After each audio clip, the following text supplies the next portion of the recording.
Hey y'all. Hi. I haven't filmed overhead in a long time. I'm really excited to be doing it, and I'm going to start with my favorite kind of video to film overhead, which is a build your own palette video. This is the little magnetic palette that I've been using lately for my custom palettes. I've been enjoying this constraint, just having, room for about 10 shadows. And so I think I'm going to do it again. I'm going to put all of these back where they go. I did really enjoy using this little custom palette, and I did do what I intended to do, which was layering these glitters over the matte shades. And I actually did a number of looks with these blues as well. It's been great, but it's time for something new. So I'm going to put all of these back where they go. And then I'm going to build another palette about this size from singles. And I have no plans. I usually sit down with some kind of inspiration, like something that I think I want to have. But today I'm just going to look at my single shadows and be inspired by them. Possibly picking things I haven't used in a long time. I don't know what's going to happen, but I'm excited to find out. If this is your first time to my channel, hello, I'm Hannah. I love beautiful things. This is a makeup channel, and I really like makeup, but I especially like using the makeup that I already own, and I love my collection of singles. I like digging into it and making it new again for me by rearranging my eyeshadows. That's what I'm going to be doing today, and if you like that kind of thing, I hope you'll subscribe. Now, let's go ahead and get into the meat of the video.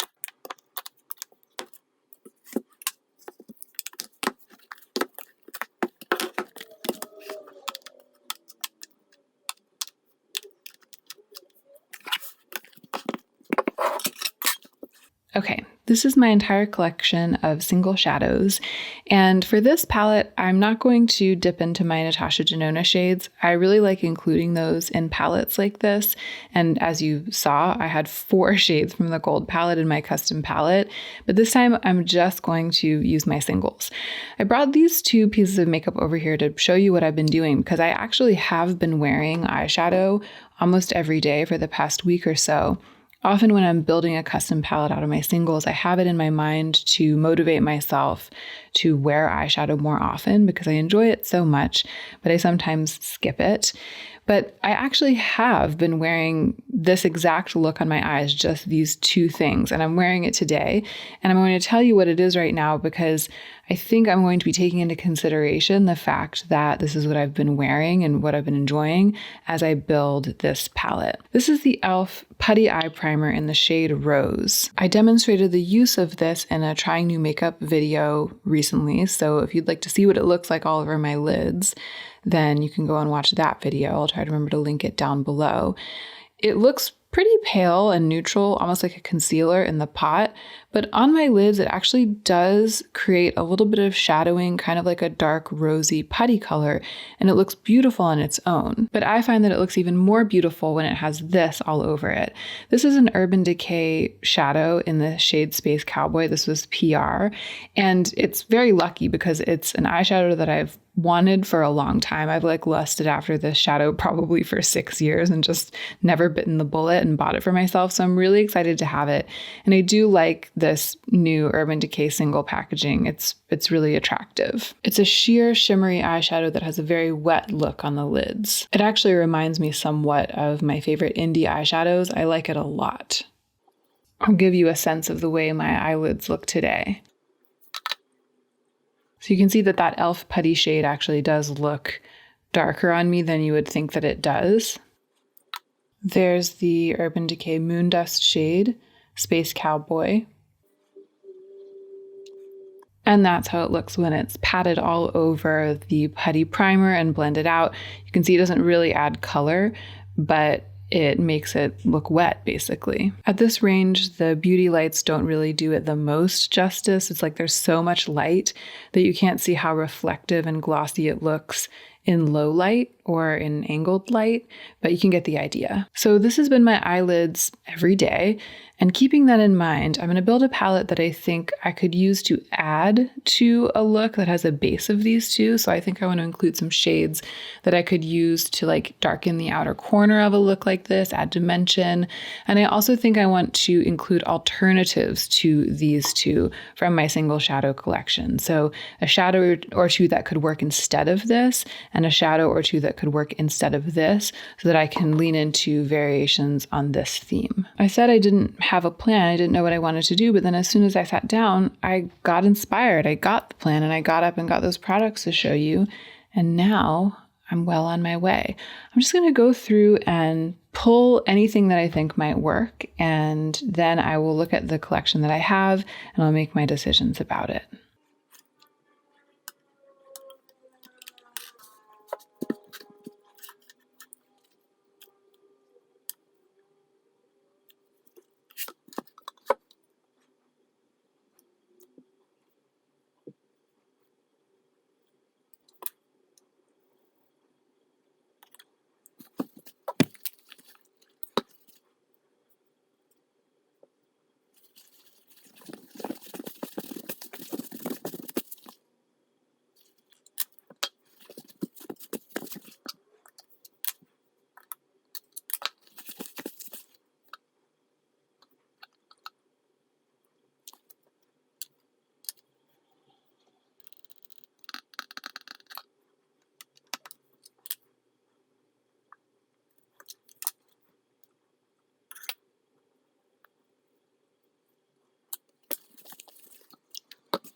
Okay, I'm really tempted to include a bronze because I often find myself choosing bronze as a shade for like deepening my outer corner. A bronze like this kind of thing. This is more of an olive, but that kind of thing. If I include it, I know I'll just use it. Like I'll use this all the time. And I think I want to kind of like keep myself in the realm of these like layers of taupe and putty and shimmer, and just give myself this black to darken those colors with, instead of like changing the tone by adding bronze, just darkening whatever tone I'm already working with. So I think I'm going to stick at this. There are 11 shades here, so I'm going to have to kick one out. And maybe once I put it in the palette, I'll want to switch some things out, but I think that I've moved kind of in the right direction. And I'm excited because I feel like this is different. You know, because I had this interesting and specific agenda. This is different from other palettes that I've built in the past, and it's different from what I thought I would do. It's not a color story. It's like a tool or a palette of tools.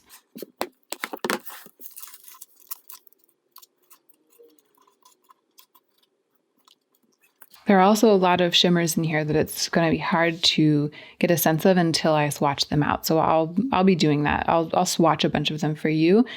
Let's talk through it. So I have 3 kind of metallic, taupey metallics. This is Snake Eyes and this is Tinker Time. They're both ColourPop shades. I think Tinker Time is discontinued. This is an Adept shade. Let's look at the 3 of these. So I feel like maybe one of these could go. Oh, the Adept one is very gray.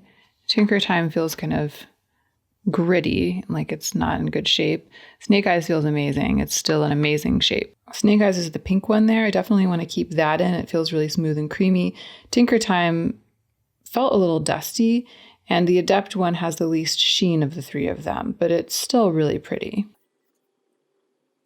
There's Adept, Tinker Time, Snake Eyes. Oh, Tinker Time right here in the middle is really pretty, but it kind of feels the hardest to blend out. I think I'm going to go ahead and kick that one out, and I'm going to keep these 2 in. So even though they're kind of shiny, I'm thinking of these as alternatives to the putty base. They're not matte shades, but they do provide that kind of like creamy and slightly pigmented base for something else to stick to layer on top of. And this white, it's not really that because it's so bright, But I have been noticing with the eye look that I've been doing with these two products that sometimes the putty color gets like too far up, like too close to my brows, and it kind of like darkens under my brows. Once in a while when I'm doing this eye look that I've been doing lately, I've been reaching for like a matte cream like this just to tone down the reflect that's directly underneath my brows. So I definitely want that in the palette as like a utilitarian tool. And then, you know, by the same token, having a black in the palette as a utilitarian tool to just darken the outer corner. This is a really pretty, sheeny, soft black. It's like a grayish ash black. It performs well. I like that it's not powdery, but it's not the deepest and darkest. And I actually think I'm going to like that for this palette. Actually, I think I want to put these like in order of what I was talking about. So we've got the utilitarian light and dark. We've got the utilitarian kind of like shimmery putty shades. And then this is actually this is sort of a surprise to me that I wanted to include this. It just really called to me. I wanted to put some kind of color in there. And this is kind of like a one and done version of the eye look that I've been doing because it's got the base of color, but then it has that reflect to it. So it kind of looks like you put down a base of red or pink and then you put gold on it. I always really like an eye look that has this just all over the lids by itself. And I feel like it could be an interesting one to layer with some of these more dynamic, shiny shades. Like that. Oh my gosh, that is stunning. I want my eyes to look like that. Yeah, that's going to be really exciting. So let's put these as the next two. This one is an Adept shade as well, ACD1. And this is a Cliona shade. This is Abrasion. And I picked it instead of Grisaille because it's more sheer than Grisaille. Grisaille has that like grungy base pigment, which I usually prefer. But I was really looking for sheer and super glossy wet look toppers for this palette. These last four are really different from each other, but it's hard to tell without swatching. So this is also a Cliona shade. It's Glimmer. I really like this. It's very chunky. It's got these like flaky, chunky micas, but then when you swatch it or when you apply it, they lay down super flat and they become very creamy. And there's an intense blue reflect, almost like a black light looking thing. This is a ColourPop glitter. It's island hopping. And it's going to be the most textured of everything I have, but it's also the most kind of like neutral white of the glitters that I have from ColourPop. This is JD Glow Opal. It looks pink, but it actually has quite a lot of blue in it. Very, very bright reflect, also works as a highlighter. And this is Chandelier from Cliona. It has a good bit of pale green in it. And also a little bit, just a little bit of like pale grunge. A little bit more grounded maybe than the other three. So all four of these are going to be more textured and or colorful and probably less sheer ultimately than the Urban Decay Moondust shadow that I've been using, Space Cowboy. But I think I'll be able to use them in the same capacity or in a similar capacity and shear them out over top of something else and get that kind of gloss all over the eye. I just might have to work with them a little bit more and be a little more delicate in how I apply them. I'll be using Abrasion in the same capacity. I hope that was clear before. It's also one of the shades that I'll be able to like shear out and wear all over my lid and get a really pretty wet look from. So in this palette, I've got 5, so half of them, these 4, and then Abrasion performing that function. So I have 5 options for a wet look lid, and then the other 5 are kind of like grounding and practical shades in the palette.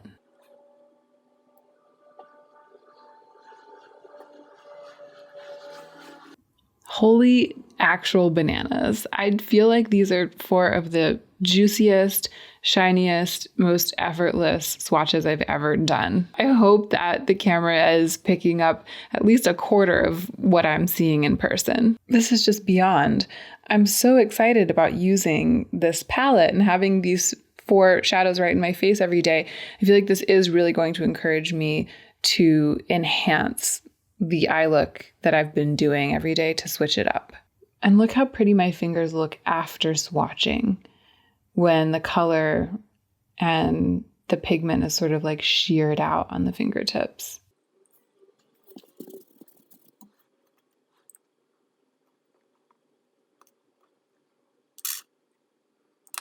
These are the next 4.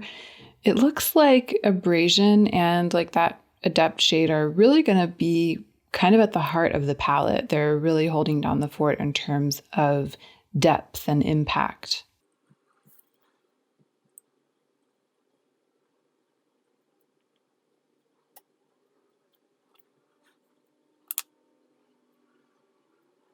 So you can really see that these 3 are the shades that I'm intending to buff out all over my lid, right? It's like these are a little bit more sheer, a little bit kind of like watery in terms of color, much easier to wear, more foolproof. And these are the super high impact toppers that I'm going to play with. There's that beautiful post-swatch fingertip.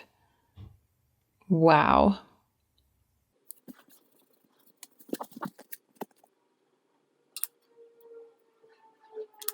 And then lastly, the black and the cream.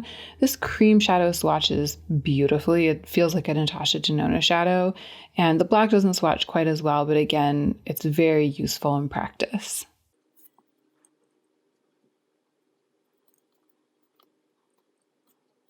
So there we go. It's probably the least exciting looking collection of swatches when it comes to the color story. Like it isn't creating like a statement with color, because for me today, this palette isn't about the way that the shadows speak to each other or relate to each other.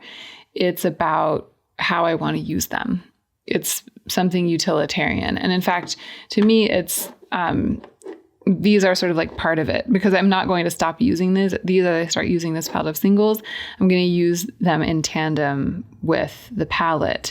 And it does kind of give me some empathy for brands and influencers who put collab palettes or new palettes out into the market. And then I look at them and I'm like, there's nothing exciting about this. Like the palette isn't making me want to use it.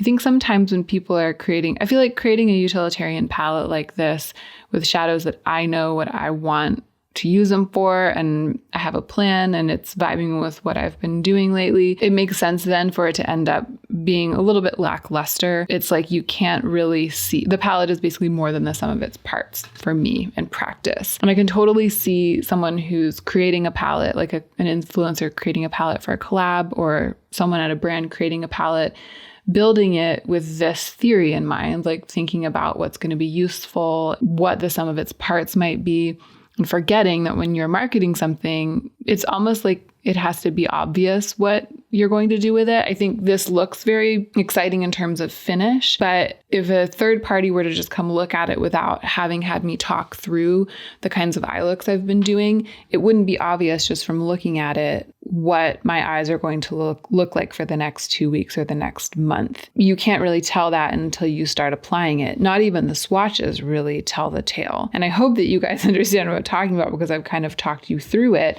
It's really going to be about layering. For example, here is Chandelier, and I'm layering it over that kind of like grayish taupe shade. Here's Island Topping layered over the reddish pink, bringing out all sorts of multicolored reflex in the glitters.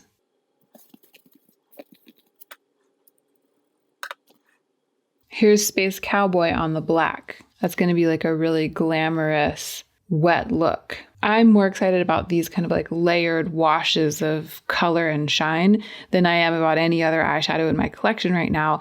But I would never put a palette like this on the market. If I were doing a collab or if I were releasing a palette, I feel like it just doesn't speak. It doesn't speak its intentions. It's just a collection of shades that I've picked and chosen by myself. But I do think that a lot of bad palettes, or a lot of palettes that don't telegraph their intentions, get released to the market because the people creating the palettes are thinking about it almost like in too practical a way and not thinking enough about the impact of the way that the shades look together, basically not thinking enough about marketing. So that's kind of an interesting little discovery that I've made putting this together, just a new way of thinking about makeup on the market, kind of a little bit of perspective.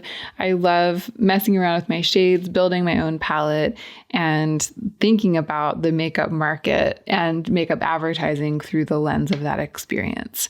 I'm going to go ahead though and put these shades into my magnetic palette.